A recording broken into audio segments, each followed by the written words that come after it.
In November 2021, I was about to have a pinnacle moment for my career. I was scheduled to give the keynote at a Google Health and Wellbeing conference to a room full of experts and thought leaders.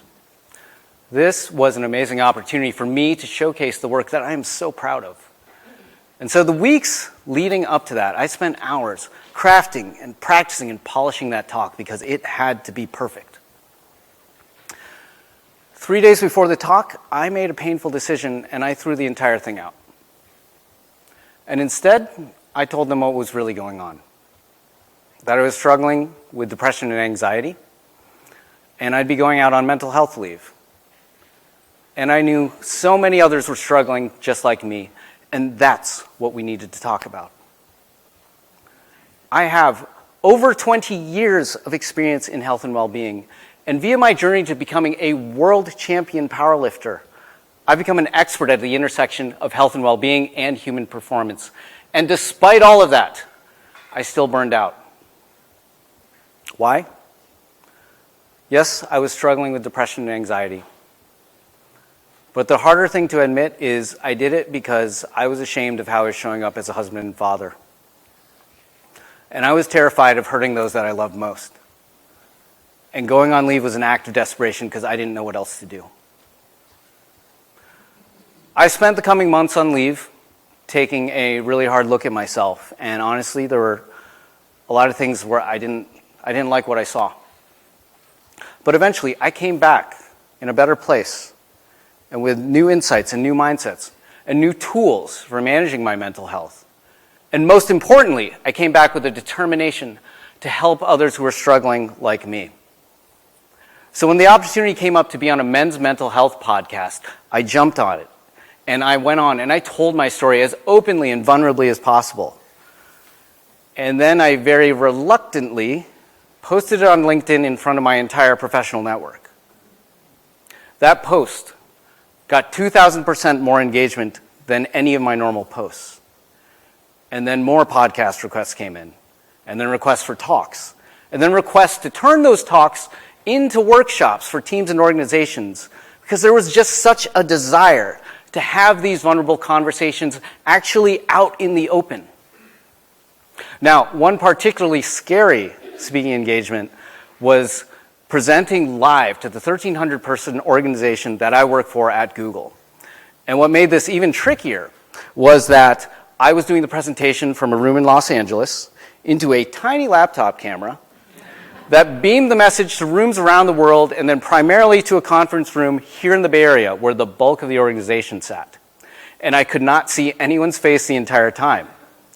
And so I finished, and who knows what happened.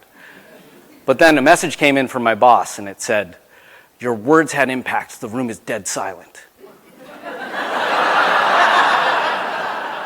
And I thought, did I touch people's hearts or did I publicly commit career suicide?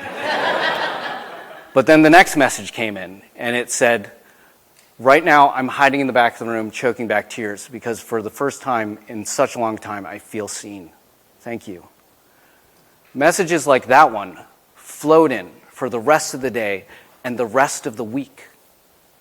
So many of us were struggling, some working right next to each other, and we all hid it due to stigma. Now, that was pretty scary, but my scariest audience was yet to come.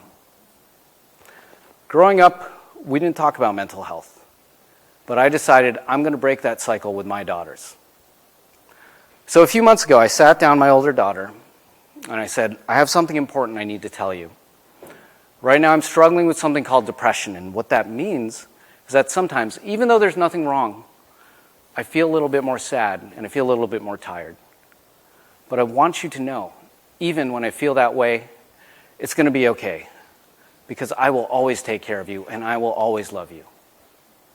And she smiled back at me and said, "I love you too, Daddy." And then I said, "Can I have a hug, because that would make me feel so much better?" And then she looked at me with that perfect child innocence and screamed, "No!" and laughed in my face and ran out of the room. And so that stung real bad. And I really wanted that hug, but I'm going to take that as a huge, huge win. Because even though she knew I was struggling, she felt like she could be a kid.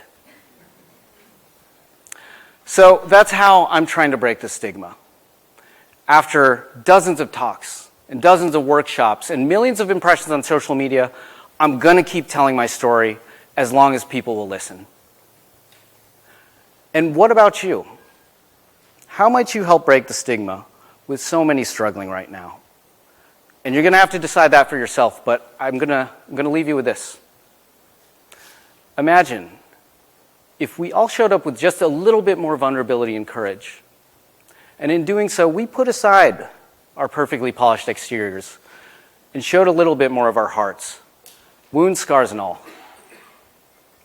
If we could do that, what would that do for you and your family? And what would that mean for those you work with, and especially those you lead? And if collectively we could start a movement, what change might be possible for the world? Thank you.